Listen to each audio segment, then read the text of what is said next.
You wake up every morning and check your phone.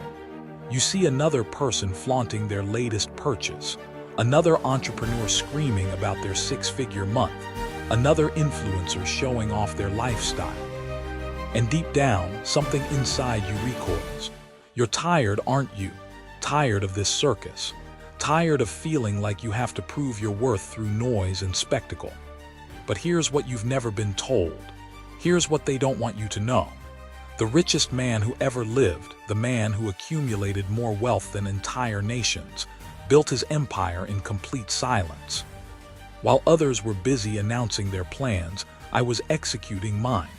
While they were seeking applause, I was securing my future. You see, there's a reason why most people who chase wealth publicly end up losing it privately. There's a reason why those who shout the loudest about their success often have the most fragile foundations. And there's a reason why you feel this deep, almost spiritual exhaustion when you see this constant performance of prosperity. Today, I'm going to share with you the 5 secret rules that allowed me to multiply wealth beyond measure, while remaining invisible to those who would destroy it. This isn't about getting rich quick. This isn't about impressing anyone. This is about becoming the kind of person who builds something so solid, so unshakable, that no economic storm, no envious enemy, no external chaos can touch it. When you master these 5 rules, you won't just change your bank account. You'll change who you are. You'll move through the world with a quiet confidence that others spend their entire lives searching for. You'll stop needing validation because you'll have something infinitely more valuable. You'll have genuine power. But understand this clearly.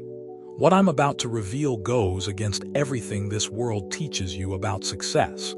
It requires you to reject the addiction to recognition that has been programmed into your mind since childhood. It demands that you become comfortable with being underestimated, overlooked, even invisible. The question is, are you strong enough to choose substance over show? Are you wise enough to build your wealth in the shadows while others burn out in the spotlight? If you're ready to step into this ancient wisdom, if you're ready to become someone who truly multiplies wealth without drawing the attention that destroys it, then you need to subscribe right now. Because this journey requires commitment. And the first act of commitment is deciding that you want transformation more than entertainment. Number 1, the spiritual value of discretion. You carry a secret pain, don't you? Every time you accomplish something meaningful, every time you take a step forward in your financial journey, there's this overwhelming urge to tell someone, to share, to be seen, to be acknowledged.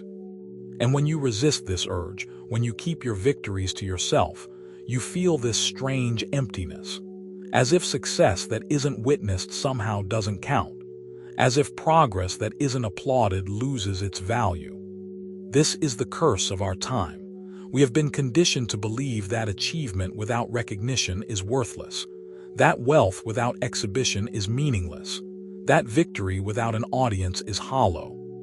But I tell you this with the authority of someone who accumulated more gold than entire kingdoms, more wisdom than libraries could contain. This belief is the very thing that will keep you poor. Not just financially poor, but spiritually bankrupt. The spiritual value of discretion is not about hiding from the world. It's about understanding that true power grows in the darkness, like a seed beneath the soil. When you announce your plans, when you broadcast your early victories, when you seek validation for every step forward, you're not just sharing your success. You're giving away your spiritual energy. You're dispersing the very force that could have compounded your results. Think of discretion as the wise man's shield. Not a shield made of metal that deflects arrows, but a shield made of silence that deflects the poisonous energy of envy, doubt, and interference. Every time someone questions your methods, every time someone plants a seed of doubt about your capabilities, every time someone offers unsolicited advice about your financial decisions, they're not just sharing their opinion. They're stealing your momentum. I learned this lesson in the most painful way possible. Early in my reign, Drunk on the intoxication of sudden wealth and power, I made the mistake of revealing too much too soon. I shared my plans for the temple with advisors who seemed trustworthy. I discussed my trade routes with allies who appeared loyal. I spoke openly about my strategies for multiplying the kingdom's wealth.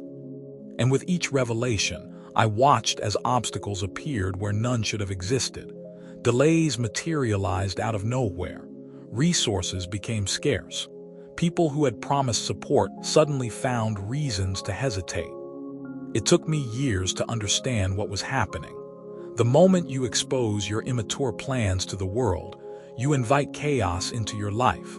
Not because people are necessarily malicious, but because the universe operates on spiritual laws that most people don't comprehend.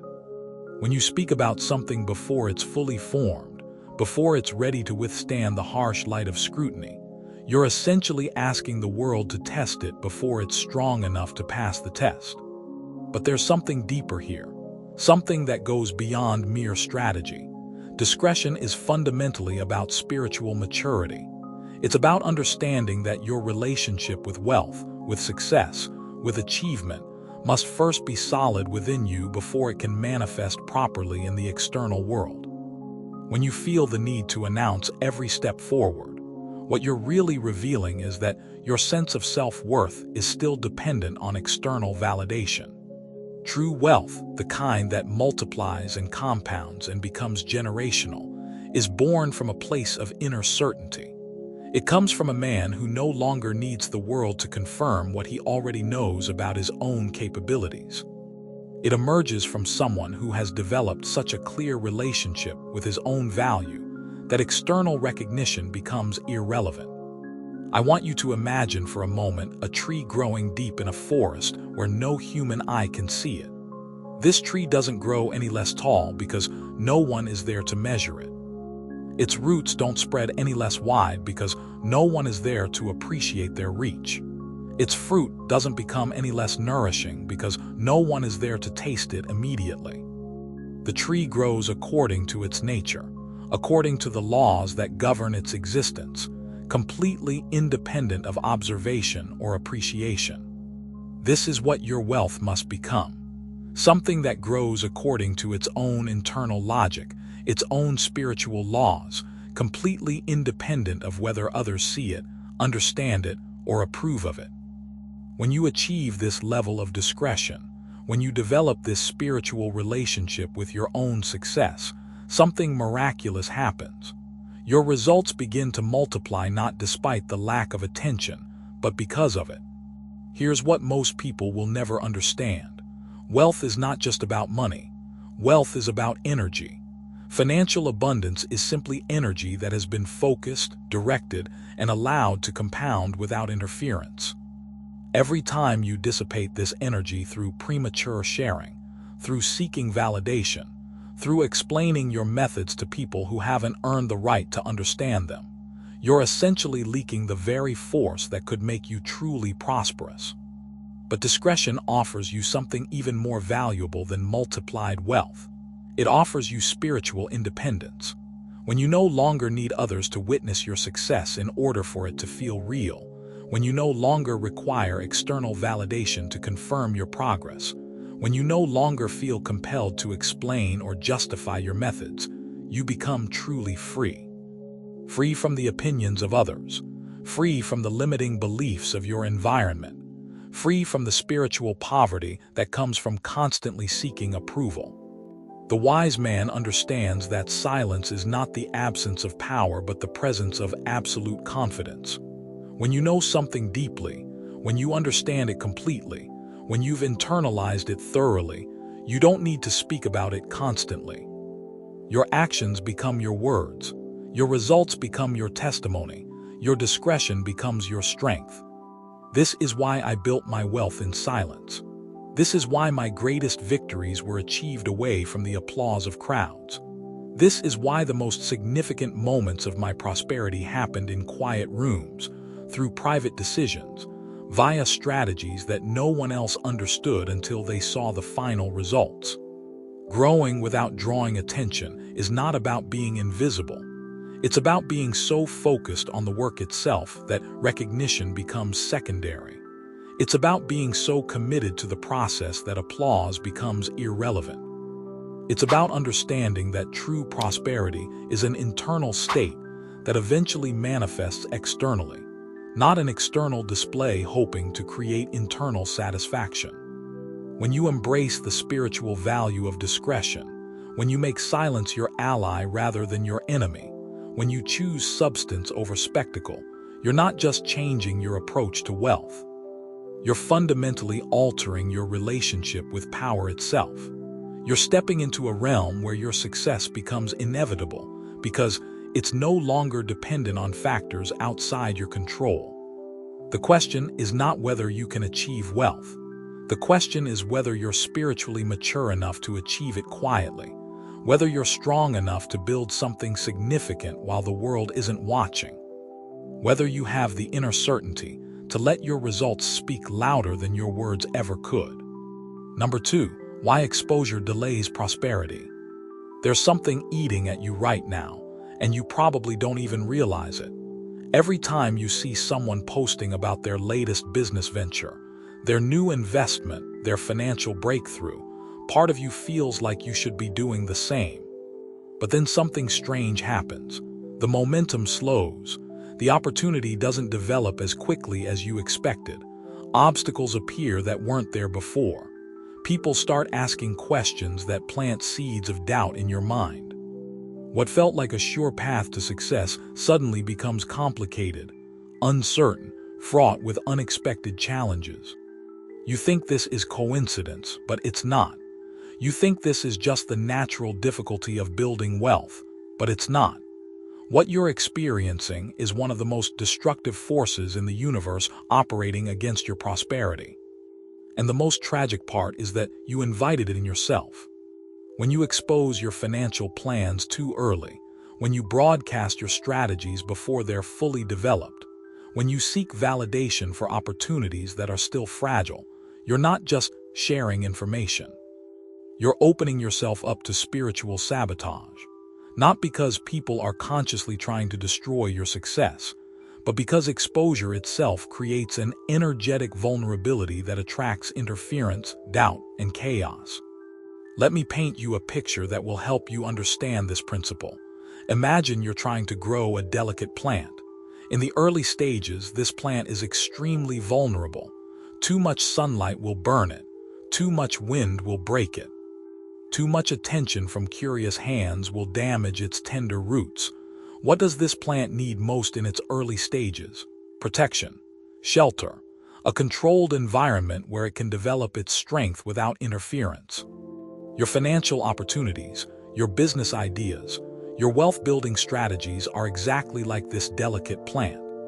In their early stages, they need protection from the harsh environment of public opinion, from the unpredictable weather of other people's doubts and fears, from the well-meaning but destructive interference of those who don't understand what you're trying to build. But here's what happens when you expose these tender opportunities too early. First, you invite comments and opinions from people who have no experience with what you're attempting. These comments aren't just noise, they're energetic interference. Every time someone questions your method, every time someone shares their doubt about your approach, every time someone offers alternative suggestions, they're not just giving you information. They're fragmenting your focus. They're diluting your certainty. They're introducing chaos into what should be a clean, clear process. I remember a merchant who came to me early in my reign. He had discovered a new trade route that could multiply his wealth tenfold. Instead of quietly developing this opportunity, instead of building the necessary relationships and resources in private, he announced his discovery to anyone who would listen. He spoke about it in the marketplace. He discussed it at gatherings. He sought advice and validation from every person he encountered. What happened next was predictable to anyone who understands the spiritual laws of prosperity. Competitors suddenly appeared, trying to establish the same routes. Officials who had never shown interest in trade regulations suddenly began creating new restrictions. Partners who had seemed reliable began making unexpected demands. The pristine opportunity that could have transformed his life became a battlefield where dozens of people fought for control of what he had discovered. By the time he realized his mistake, the opportunity had been destroyed not by external forces beyond his control, but by the very exposure he thought would help him succeed. The merchant learned a painful lesson that day. Prosperity loves privacy, and exposure is the enemy of abundance. This is not a theory. This is not abstract philosophy. This is a fundamental law of how wealth operates in the world. When you announce your financial intentions before you have the power to protect them, you're essentially inviting everyone to participate in something that should belong to you alone. You're turning your private opportunity into a public commodity. You're transforming your controlled environment into a chaotic marketplace where anyone can interfere with your success. But the damage goes even deeper than external interference. When you expose your plans too early, you also expose yourself to the most dangerous saboteur of all, your own ego. The moment you announce a financial opportunity, part of your motivation shifts from achieving the actual result to maintaining the image you've created around that result. You start making decisions not based on what's best for the opportunity, but based on what will make you look good to the people who are now watching. Your ego becomes your enemy because it demands consistency with your public statements even when circumstances change. It requires you to defend positions that may no longer serve you. It forces you to continue pursuing opportunities that may have revealed themselves as unwise, simply because you've already announced your intention to pursue them. The ego turns what should be a flexible, adaptive process into a rigid performance where you become trapped by your own public image. And here's the most insidious part. Every time you seek validation for your financial decisions, you're unconsciously training yourself to depend on external approval for your prosperity. You're weakening your own ability to trust your instincts, to make independent decisions, to stand firm in your convictions when others don't understand or support your methods. True wealth is built through a series of private decisions made by someone who trusts their own judgment more than the opinions of the crowd. But when you habitually expose your plans for public consumption, when you consistently seek validation before taking action, you're systematically destroying the very independence that wealth requires. Think about the most successful people you know, the ones who have built lasting prosperity. How much do you actually know about their methods? How often do they explain their strategies?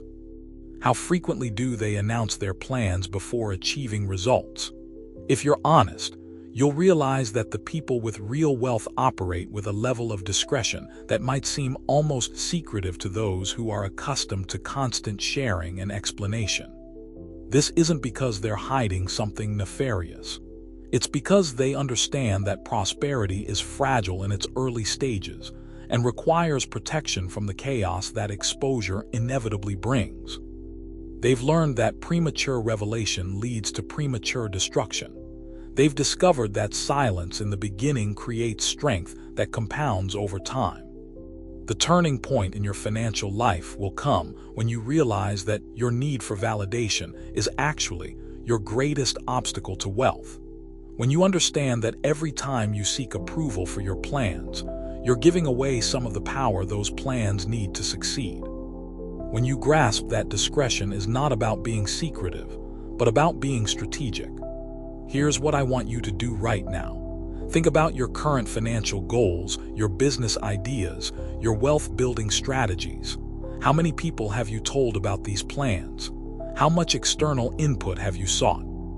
How often have you explained or justified your methods to others? If the answer is more than a very small number of trusted advisors, then you're working against yourself. Stop announcing. Stop explaining. Stop seeking validation. Start building in silence. Start making decisions based on your own analysis rather than the opinions of others. Start protecting your opportunities like the precious, fragile things they actually are.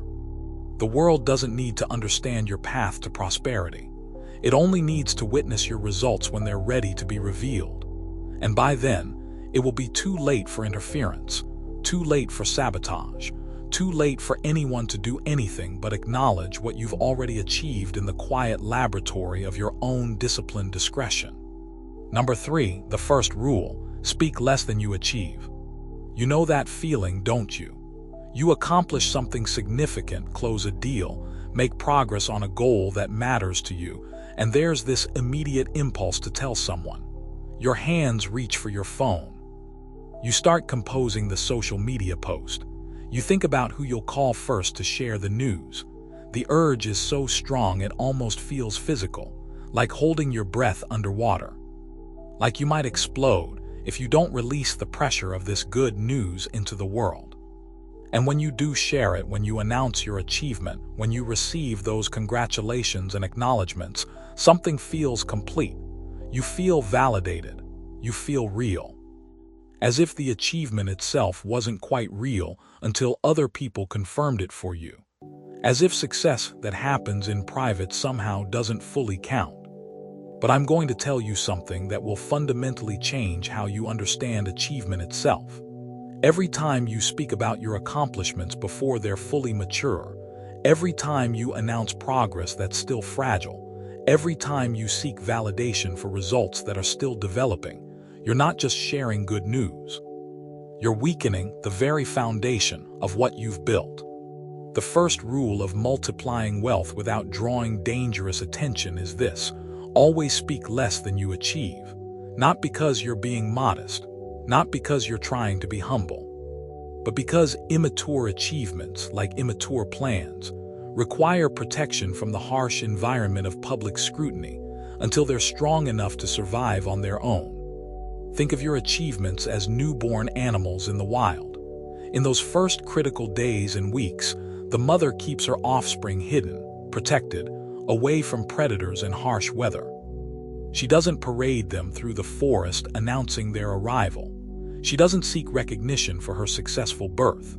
She focuses entirely on nurturing and protecting these vulnerable new lives until they're strong enough to face the world independently. Your financial victories, your business breakthroughs, your wealth-building progress are exactly like these newborn animals. In their early stages, they need protection, nurturing, time to develop resilience before they're exposed to the unpredictable reactions of the outside world. But here's what most people don't understand about achievement and exposure. When you announce a success too early, you're not just sharing information. You're inviting interference. You're opening yourself up to questions, doubts, alternative suggestions, and energy that can actually reverse your progress. I once knew a trader who had developed a system that was generating consistent profits month after month. Instead of quietly continuing to refine his approach, instead of building his wealth in private, he began sharing his success with fellow traders. He explained his methods. He showed his results. He basked in their admiration and respect. Within 6 months, his system stopped working. Not because the market had fundamentally changed, but because dozens of other traders were now using similar approaches, creating competition where none had existed before. Officials who had never paid attention to his particular market segment suddenly became interested in regulating the very strategies he was using. The pristine opportunity that had been generating wealth in obscurity became a crowded, regulated, highly competitive space where profits were nearly impossible to achieve. The trader learned a lesson that cost him not just the opportunity, but the confidence to trust his own abilities again. He learned that achievement, like opportunity, requires protection from exposure until it's strong enough to survive scrutiny without being damaged. But the danger of premature announcement goes deeper than external interference. When you habitually speak about your achievements as they're happening, you start depending on external validation to feel successful. Your sense of accomplishment becomes tied not to the actual results you're creating, but to how others respond to those results. This creates a subtle but devastating shift in your relationship with achievement itself. Instead of being motivated by the internal satisfaction of building something meaningful, you become addicted to the external rush of recognition. Your achievements become performances designed to generate applause, rather than genuine results designed to generate lasting value. And here's the most dangerous part. Once you become dependent on external validation for your sense of success, you start making decisions based not on what will create the best results, but on what will generate the most impressive story to tell. You begin choosing opportunities based on how they'll sound when you announce them, rather than on their actual potential for creating wealth. The wise man understands that true achievement is its own reward. When you accomplish something genuinely meaningful, when you create real value, when you generate actual results, the satisfaction is complete in itself. It doesn't need external confirmation to be real. It doesn't require public acknowledgement to be valuable. This is why I learned to speak less than I achieved, not out of false modesty, but out of practical wisdom. I discovered that the achievements I kept private continued to compound and grow stronger over time. The successes I announced prematurely often plateau, or even reversed shortly after being exposed to public scrutiny. When you speak less than you achieve, you're not hiding your success, you're protecting it. You're creating a protected environment where your results can mature, strengthen, and develop resilience before they face the unpredictable reactions of the outside world. But there's something even more powerful that happens when you master this discipline. Your confidence begins to shift from being dependent on external validation to being grounded in actual results. You start trusting your own judgment more than the opinions of others. You develop an internal compass that becomes more reliable than any external feedback. People will notice this change in you. They'll sense that you're operating from a place of quiet confidence that doesn't need constant reinforcement. They'll recognize that you have access to results and capabilities that you don't feel compelled to explain or justify. This kind of confidence is magnetic. It draws opportunities toward you because people trust those who don't need to prove themselves constantly. Here's what I want you to understand about the relationship between speech and achievement. Every word you speak about your success is energy that could have been used to create more success. Every minute you spend explaining your methods is time that could have been spent refining those methods. Every moment you devote to seeking validation is a moment stolen from the work that actually generates results. The most successful people I've ever known have this in common. They're more interested in doing the work than in talking about the work. They're more focused on creating results than on explaining results. They understand that achievement is a private discipline that sometimes produces public rewards, not a public performance designed to generate private satisfaction. When you truly embrace this rule, when you make speaking less than you achieve a fundamental practice in your life, you'll discover something remarkable. Your results will begin to compound much more rapidly. Your progress will accelerate. Your confidence will deepen. And most importantly, your achievements will become truly yours, independent of whether anyone else understands, appreciates, or acknowledges them. The question you must ask yourself is this: are you achieving for the sake of the achievement itself, or are you achieving for the sake of having something to announce? Are you building wealth because you want to be wealthy, or because you want to be seen as someone who is building wealth? Are you working toward results, or are you working toward stories about results? Your answer to these questions will determine everything about your financial future. Because in the end, the universe rewards those who do the work, not those who talk about the work. It multiplies the wealth of those who achieve in private, not those who perform achievement for public consumption. Speak less than you achieve. Let your results be your testimony. Allow your actual success to speak louder than any words you could ever use to describe it. This is not just a strategy for building wealth. This is a philosophy for building a life of substance that doesn't depend on anyone else's recognition to be meaningful. Number 4, the second rule: Work in secret. Right now, as you listen to these words, there's probably someone in your life who knows too much about your business.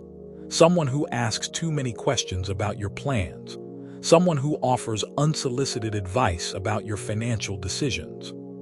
Someone who feels entitled to updates on your progress, explanations of your methods, justifications of your choices. And if you're honest with yourself, you'll admit that their attention, even when well-intentioned, creates a subtle pressure that changes how you work. When someone is watching you build, you start building differently. When someone is monitoring your progress, you start making decisions designed to satisfy their expectations rather than achieve optimal results. When someone is waiting for updates on your success, you begin measuring your worth by what you can report rather than by what you can actually accomplish. This is the invisible cage that destroys more wealth than market crashes, economic downturns, or poor investment choices. The moment you allow others to become spectators to your work, you transform from a craftsman focused on excellence into a performer focused on approval. And performers, no matter how skilled, rarely create anything of lasting value because they're more concerned with the audience's reaction than with the quality of their craft. The second rule for multiplying wealth without drawing dangerous attention is this: work in secret. Not because you're ashamed of your efforts, but because work done without an audience reaches a level of purity and effectiveness that's impossible to achieve when others are watching. Think about the most creative, productive, transformative work you've ever done in your life. I'm willing to bet that it happened when no one else was around. When you were alone with your thoughts, your tools, your raw materials. When you could experiment without judgment, fail without embarrassment, iterate without having to explain your process to anyone else.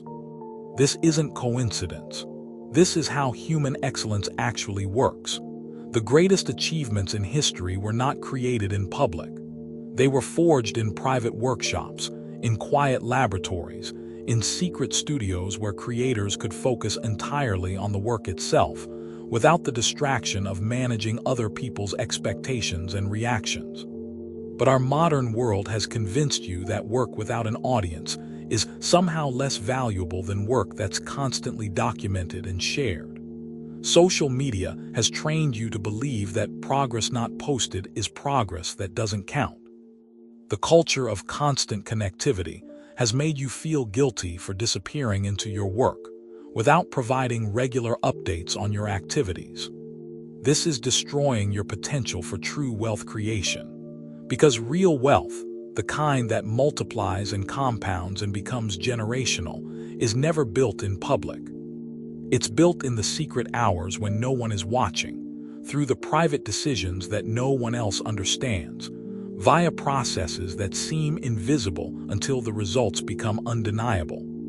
I built my empire in secret. While other kings were holding public ceremonies to announce their plans, I was privately negotiating trade agreements. While they were giving speeches about their intentions, I was quietly establishing relationships with merchants from distant lands. While they were performing their leadership for admiring crowds, I was alone in my chamber studying maps, analyzing resources, calculating possibilities that others couldn't even imagine.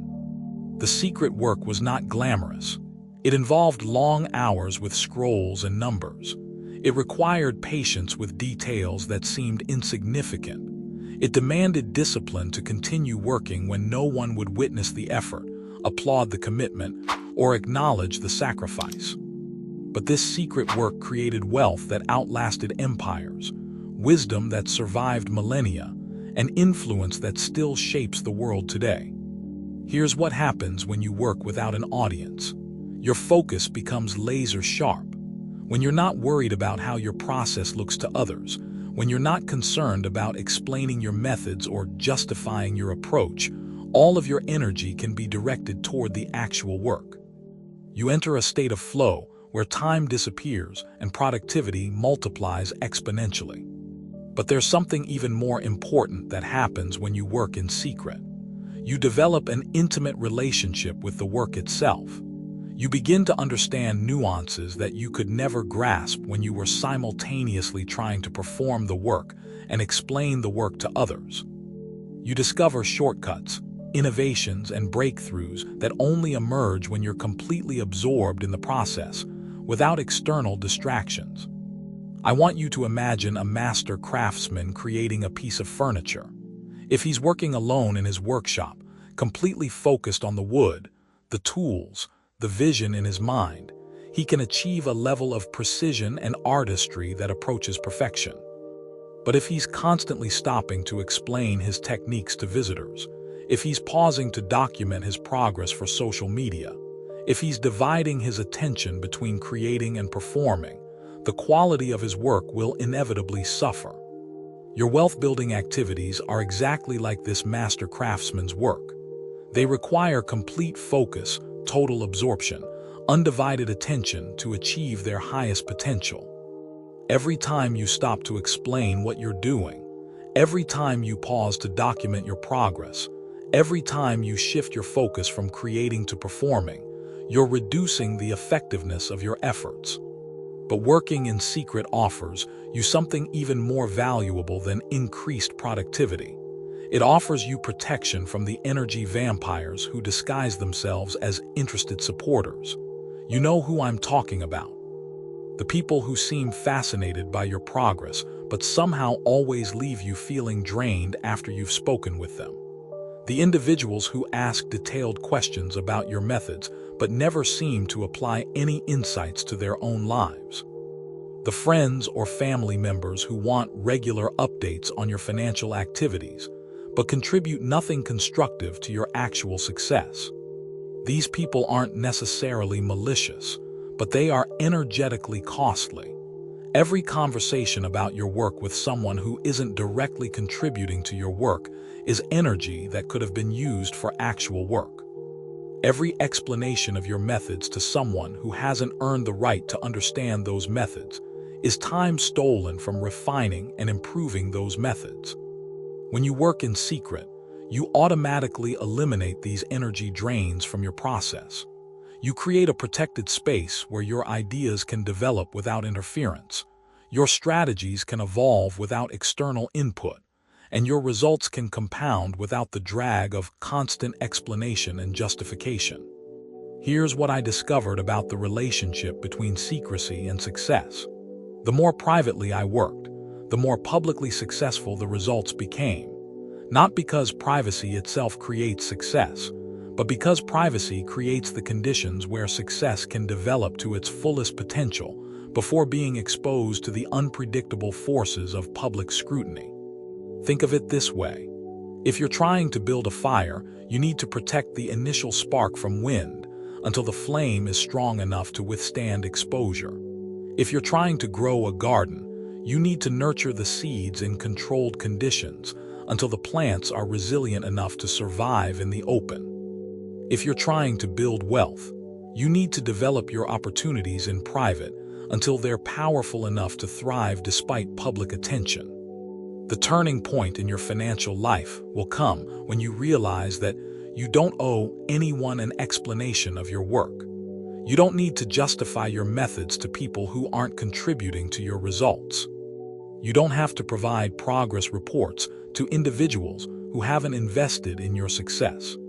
Your time, your energy, your focus, your creative capacity are limited resources. Every minute spent explaining your work to spectators is a minute that could have been spent improving your work. Every hour devoted to documenting your progress for an audience is an hour stolen from making actual progress. Here's what I want you to do immediately. Identify the people in your life who know too much about your financial activities, the individuals who ask too many questions about your business, the friends or family members who expect regular updates on your progress, not because they're helping, but because they're curious, not because they're contributing, but because they're entertained. Stop feeding their curiosity. Stop providing updates. Stop explaining your methods. Start working in secret. Create a protected space where your wealth-building activities can develop without interference, interruption, or the subtle pressure that comes from being observed. This doesn't mean becoming antisocial or secretive about everything in your life. It means understanding that serious work requires serious protection. It means recognizing that the most valuable things you can create will be created in private, away from the distracting energy of those who watch but don't contribute. Work in secret not because you're hiding something shameful, but because you're protecting something precious. Guard your creative time not because you're antisocial, but because you understand the true value of focus. Build your wealth in private not because you're ashamed of your ambitions, but because you respect them enough to give them the protected environment they need to flourish. The world will see your results when they're ready to be seen. Until then, the most important work of your life happens in the secret hours when no one is watching, through the private decisions that no one else understands, in the quiet spaces where excellence is forged away from the distraction of applause or criticism. Number 5, the third rule: control your emotions. Something happened to you recently that made you angry. Maybe it was a financial setback. Maybe someone questioned your business judgment. Maybe an opportunity didn't develop as quickly as you expected. And in that moment of anger, of frustration, of disappointment, you made a decision. You sent an email you shouldn't have sent. You had a conversation you shouldn't have had. You took an action that seemed justified in the heat of the moment but created consequences that lasted far longer than the emotion that triggered it. Later, when the feeling had passed, when you had time to think clearly, you realized your mistake. You saw how differently you could have handled the situation. You understood that your emotional reaction had cost you something valuable.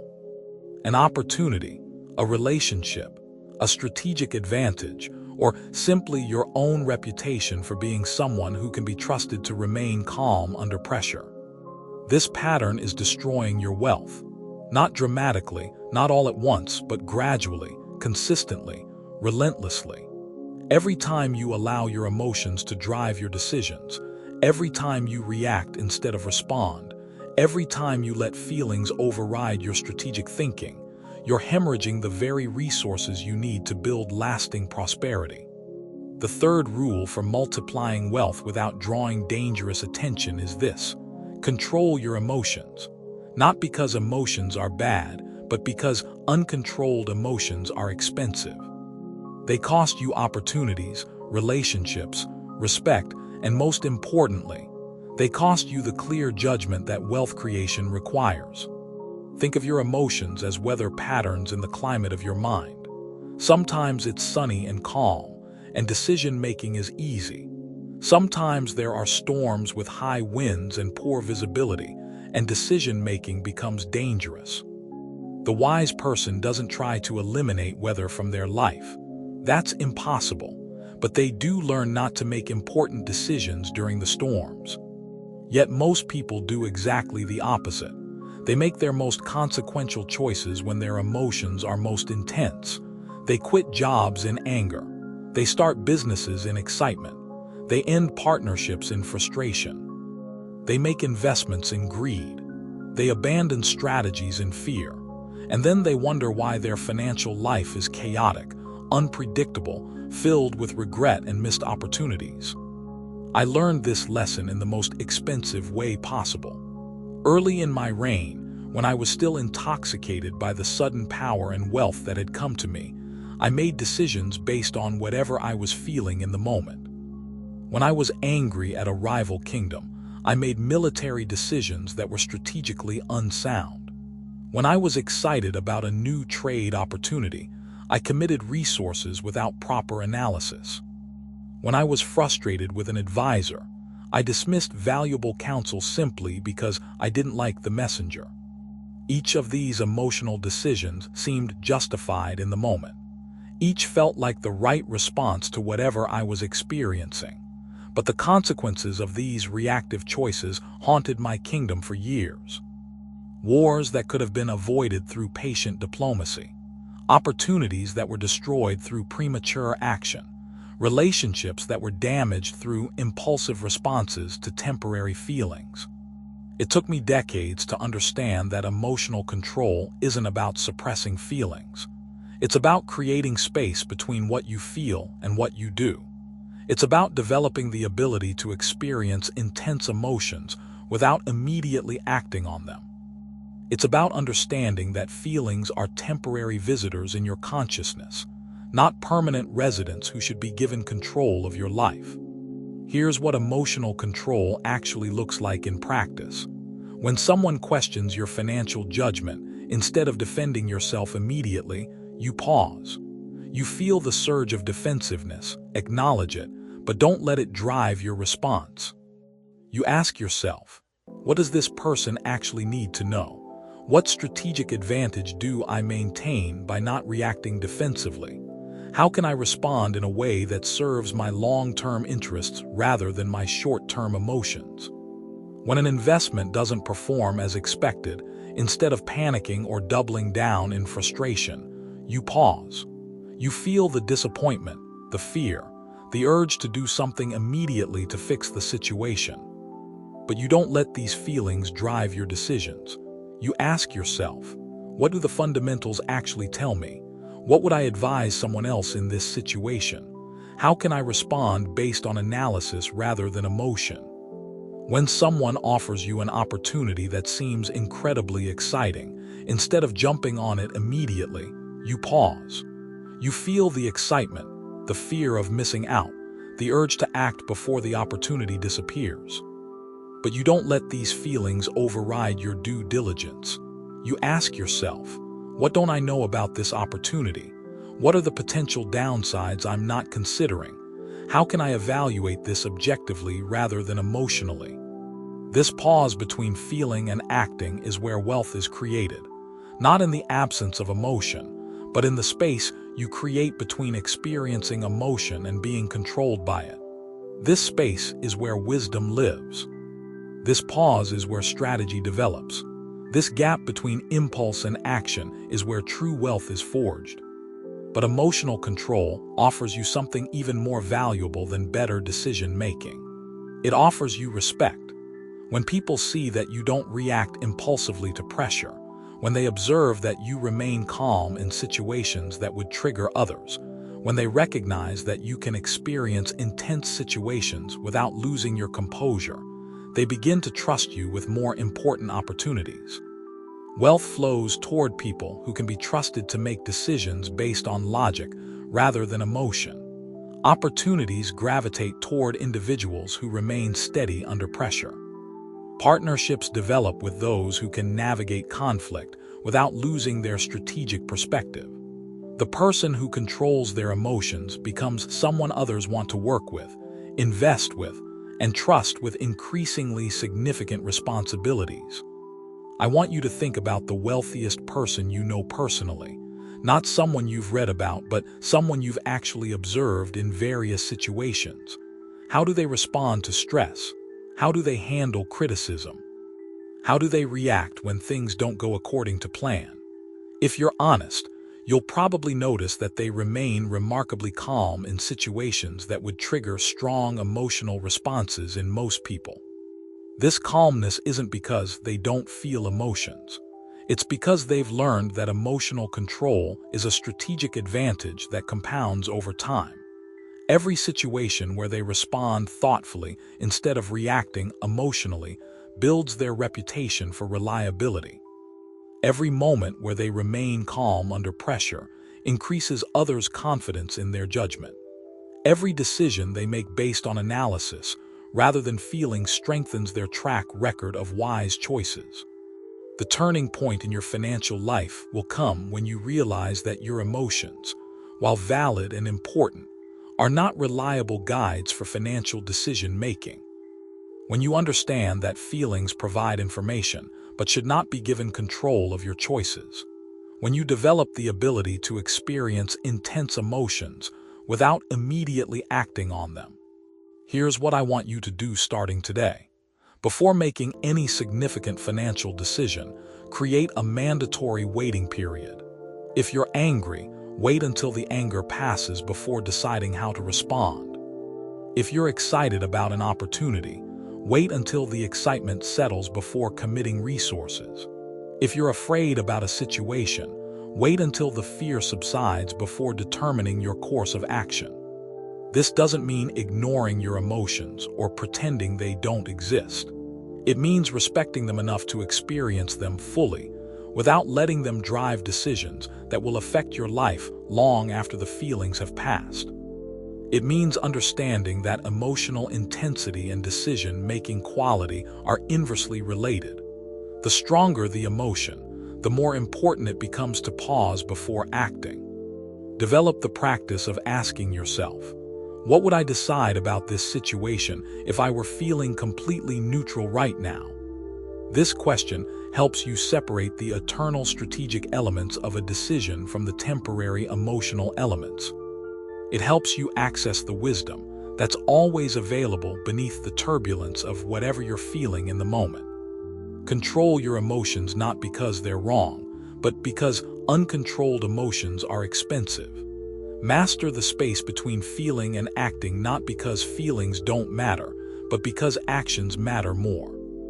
Develop emotional discipline not because emotions are your enemy, but because they're unreliable advisors for the most important decisions of your life.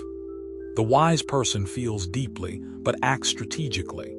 They experience emotions fully, but don't let emotions experience them. They understand that calmness under pressure isn't the absence of feeling but the presence of control. And this control, this ability to remain steady when others are reactive, becomes one of their most valuable assets in the creation of lasting wealth. Number 6, the fourth rule, be selective with whom you share. There's someone in your life right now who knows too much about your business. Someone who's always asking about your plans, your progress, your financial situation. Someone who seems interested, supportive, encouraging. Someone who appears to be rooting for your success. And you trust them because they've never openly opposed you, never directly criticized your ideas, never obviously tried to sabotage your efforts. But here's what you haven't noticed. After every conversation with this person, you feel slightly drained. After sharing your plans with them, you find yourself doubting decisions you were previously confident about. After explaining your strategies to them, you start second-guessing methods that were working well. They never say anything overtly negative. They never directly discourage you. But somehow, their very presence in your process creates confusion where there was previously clarity. This person is not malicious. They probably genuinely believe they care about your success. But they represent one of the most dangerous threats to your wealth, the energy vampire disguised as a supportive friend. And the reason they're so dangerous is precisely because they seem harmless, well-intentioned, even helpful.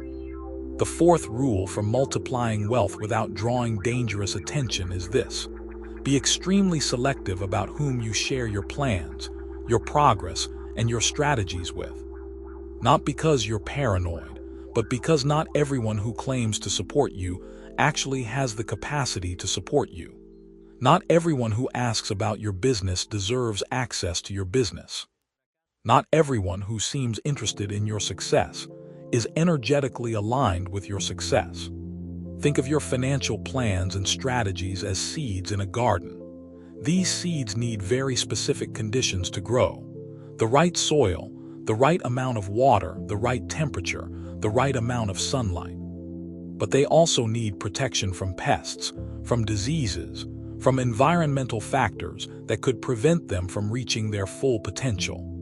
When you share your plans indiscriminately, when you discuss your strategies with people who haven't earned the right to understand them, when you seek input from individuals who don't have the wisdom or experience to contribute meaningfully, you're essentially planting your precious seeds in contaminated soil.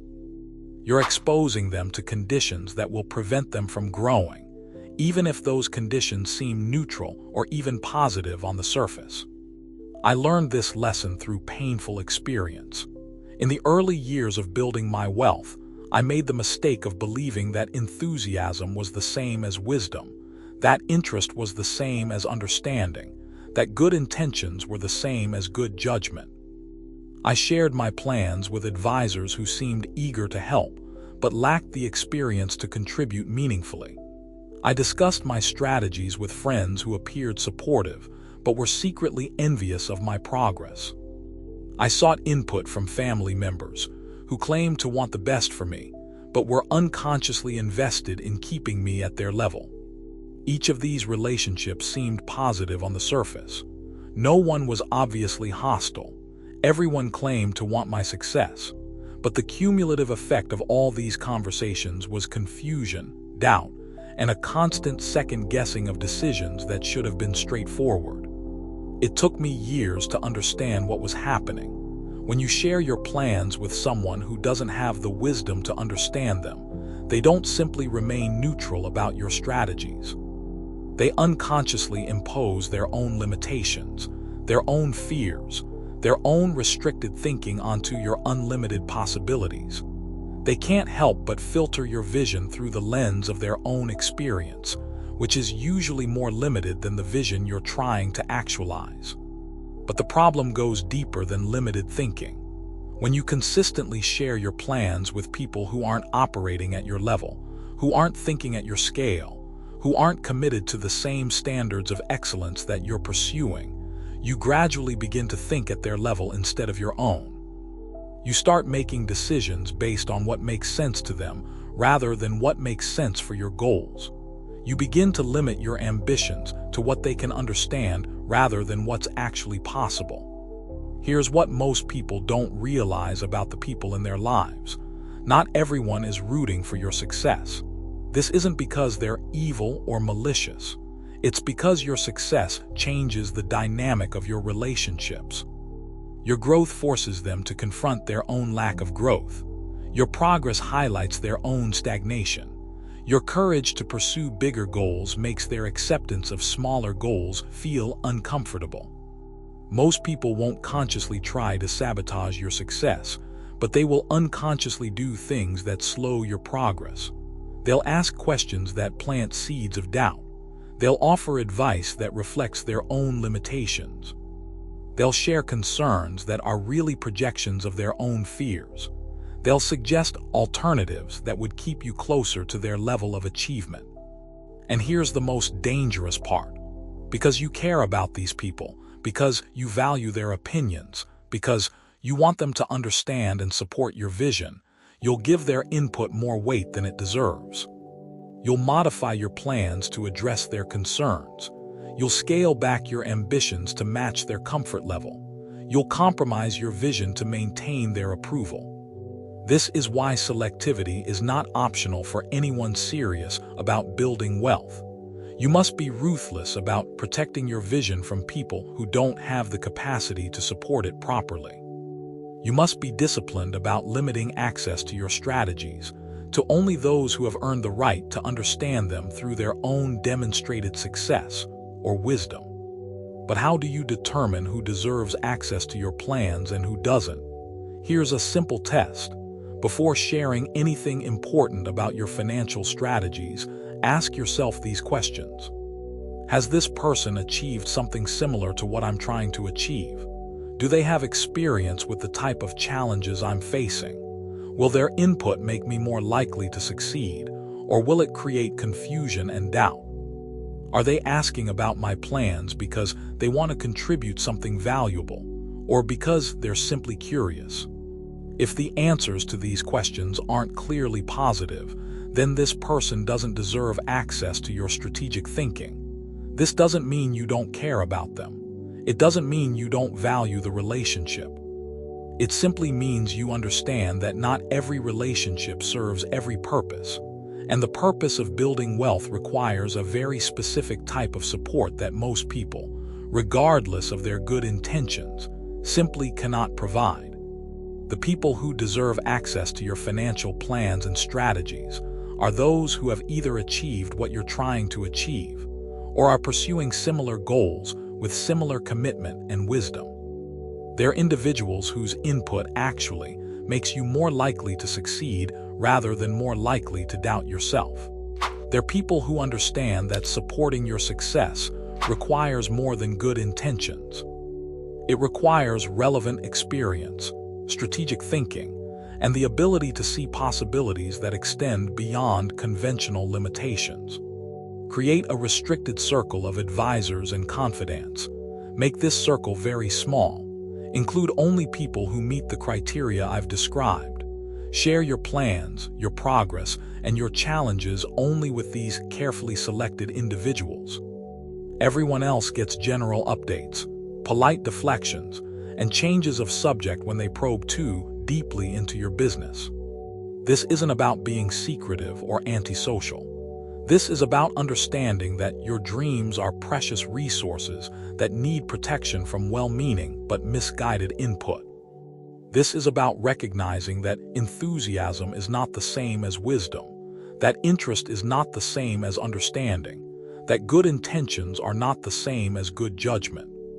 When you become selective about whom you share with, when you restrict access to your plans to only those who can genuinely contribute to them, you'll discover something remarkable.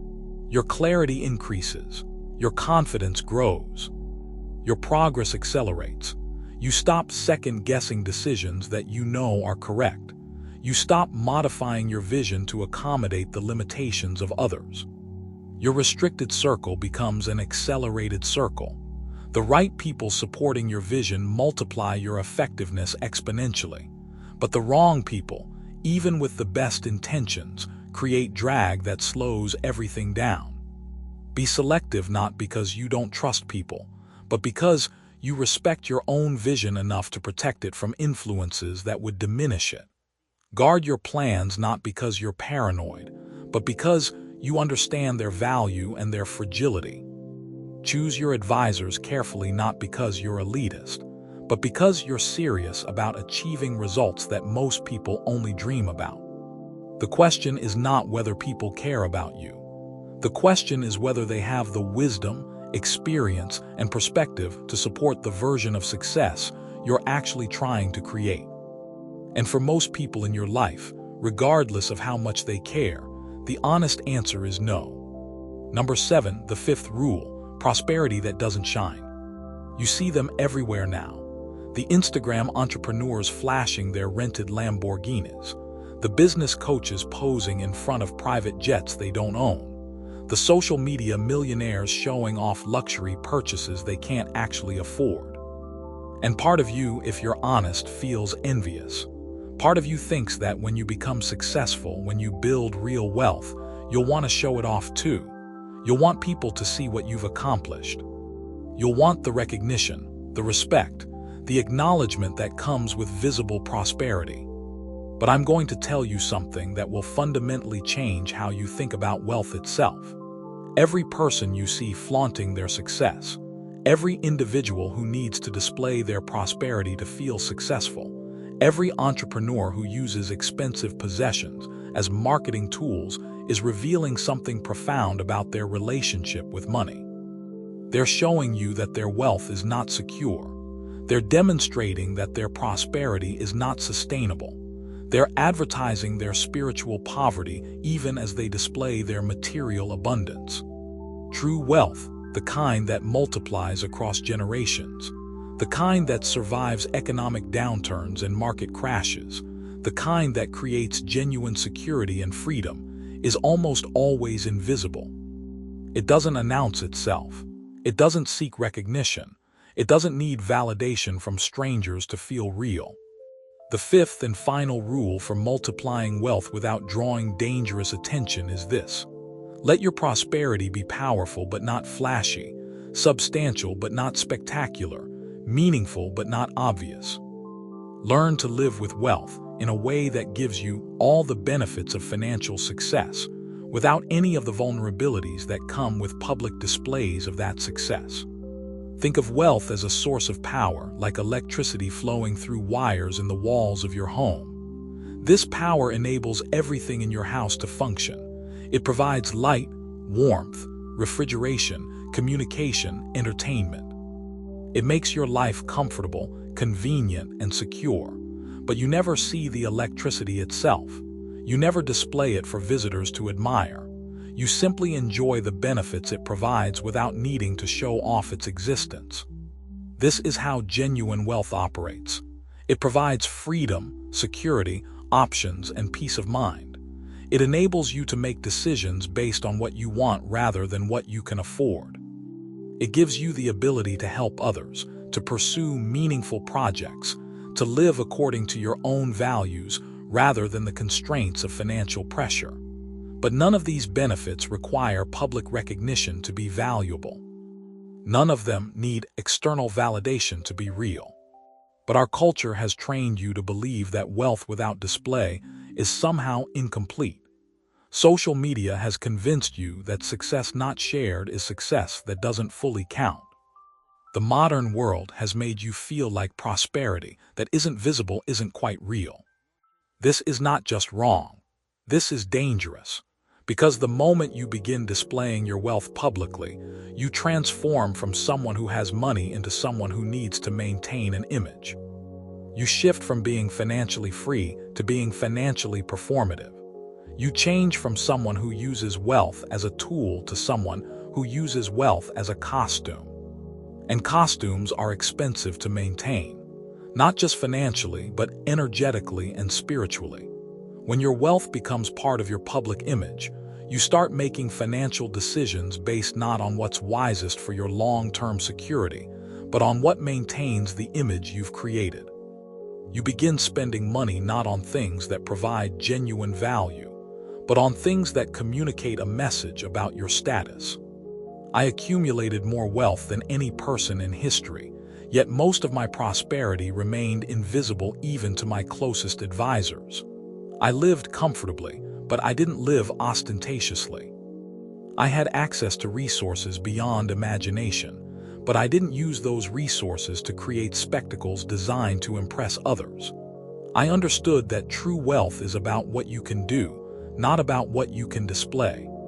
This invisible approach to prosperity offered me something more valuable than all the gold in my treasury: genuine security. When your wealth is private, it's protected. When your success is subtle, it's sustainable. When your prosperity doesn't announce itself, it doesn't attract the attention of those who would try to diminish it, steal it, or compete with it. But living with invisible wealth requires a fundamental shift in how you think about success itself. You must derive satisfaction from what you can accomplish, rather than from what others think you can accomplish. You must find fulfillment in the freedom your money provides rather than in the recognition your money could generate. You must become someone who measures success by internal standards rather than external validation. Here's what this looks like in practice. You drive a reliable car that serves your needs perfectly but doesn't scream about your financial status. You live in a comfortable home that provides everything you want but doesn't announce your wealth to the neighborhood. You wear quality clothes that make you feel confident but don't serve as advertisements for expensive brands. You travel, you invest, you enjoy your money, but you do all of these things in ways that provide maximum personal benefit without maximum public attention. This doesn't mean living like you're poor when you're rich. It doesn't mean denying yourself genuine pleasures or meaningful experiences. It means being strategic about which aspects of your wealth you display publicly and which you keep private. It means understanding the difference between spending money on things that improve your life and spending money on things that improve your image. The man who truly understands wealth spends freely on things that no one else can see. He invests in his health, his education, his relationships, his experiences, his security, his freedom. But he's careful about spending money on things that serve primarily as signals to others about his financial status. Because here's what happens when you make your wealth visible. You invite comparison, competition, and envy. Other people begin measuring their success against your displays of success. They start competing with your lifestyle instead of focusing on their own goals. They develop resentment about your prosperity instead of inspiration from your achievements. But even more dangerous than external envy is internal corruption. When you become accustomed to public recognition for your wealth, you start needing that recognition to feel successful. Your sense of achievement becomes dependent on other people's awareness of your achievements. You begin making financial decisions based on how they'll be perceived rather than on whether they're actually wise. This is the spiritual trap that destroys more wealthy people than poor investment choices or economic downturns. They become addicted to the performance of wealth rather than the substance of wealth. They start measuring their worth by their ability to impress others rather than their ability to secure their own future and serve their own values. I want you to imagine two wealthy men. The first man drives expensive cars, lives in a mansion, wears designer clothes, and frequently posts about his luxury purchases on social media. The second man drives a comfortable but modest car, lives in a nice but unremarkable home, wears quality but understated clothes, and never discusses his financial situation publicly. Which of these men is more secure? Which one is more free? Which one is less vulnerable to economic changes, social pressures, or personal crises? Which one can make decisions based purely on what's best for his life rather than what maintains his image? The answer is obvious, yet most people aspire to become the first man rather than the second. They want wealth that announces itself rather than wealth that serves them. They want prosperity that impresses others rather than prosperity that provides genuine security and freedom. The turning point in your relationship with money will come when you realize that the highest form of wealth is wealth that doesn't need to prove itself to anyone. When you understand that true prosperity provides freedom from the need to display success rather than opportunities to display success. When you grasp that the most powerful form of abundance is abundance that operates quietly, invisibly, serving your goals without requiring anyone else's recognition or approval. This is not about false humility or pretending to have less than you do. This is about understanding that real wealth is a private advantage that enables public service, not a public display that seeks private validation. It's about recognizing that the moment your prosperity becomes performative, it stops being genuinely prosperous. Live with your wealth in a way that gives you all of its benefits without any of its vulnerabilities. Use your money to increase your freedom, not to increase your image maintenance responsibilities. Let your financial success serve your life goals rather than your social media goals. The wise man's prosperity is like deep roots that nourish a strong tree. No one sees the roots, but everyone benefits from the shade, the fruit, the oxygen, the beauty that the tree provides. The roots don't need recognition to be valuable. They don't require acknowledgement to be effective. They simply do their work quietly, invisibly, creating the foundation for something magnificent that serves not just the tree itself, but everyone who encounters it. This is what your wealth should become. Not a spectacle to be admired, but a foundation for a life of substance, service, and genuine security. Not a performance for others to applaud, but a source of freedom that enables you to live according to your deepest values and highest aspirations. Prosperity that doesn't shine is not prosperity that doesn't exist. It's prosperity that has transcended the need for external validation and become something far more valuable. A quiet source of strength that serves your life without requiring your life to serve it. You stand now at a threshold that most will never even see, let alone cross. You understand something that the masses spend their entire lives missing, that true power whispers while weakness shouts, that genuine wealth grows in shadows while false prosperity burns bright and brief under spotlights. But understanding these principles is only the beginning. Living them, breathing them, becoming them in your daily choices, in your private moments, in the quiet hours when no one is watching, this is where transformation actually happens. This is where boys become men and dreamers become builders of legacies. Think of yourself as a deep well in the desert. On the surface, nothing remarkable catches the eye of passing travelers. No signs announce your presence. No crowds gather to witness your depth. Yet beneath the unremarkable exterior lies a source of life so pure, so abundant, so essential that those who discover you will never forget what you provided when they needed it most. The shallow streams make all the noise, rushing over rocks, creating foam and spectacle, demanding attention from anyone within hearing distance. But when the drought comes, when the season of testing arrives, these noisy streams disappear while the deep well continues to give life. Your wealth, your wisdom, your strength must become like this well, hidden from casual observers but infinitely valuable to those who truly understand what they've found, working quietly beneath the surface while others exhaust themselves in performances that lead nowhere. If you're ready to dig deeper, to discover the ancient wisdom that creates not just wealth but the character worthy of wealth, then you belong here with those who choose substance over show. Subscribe not because you want entertainment, but because you're committed to becoming someone the world desperately needs but rarely produces. The path of silent strength has always been walked by the few who refuse to trade their power for applause. You either are or you become one of these rare souls who understands that the most profound victories are won in battles no one else even knows are being fought.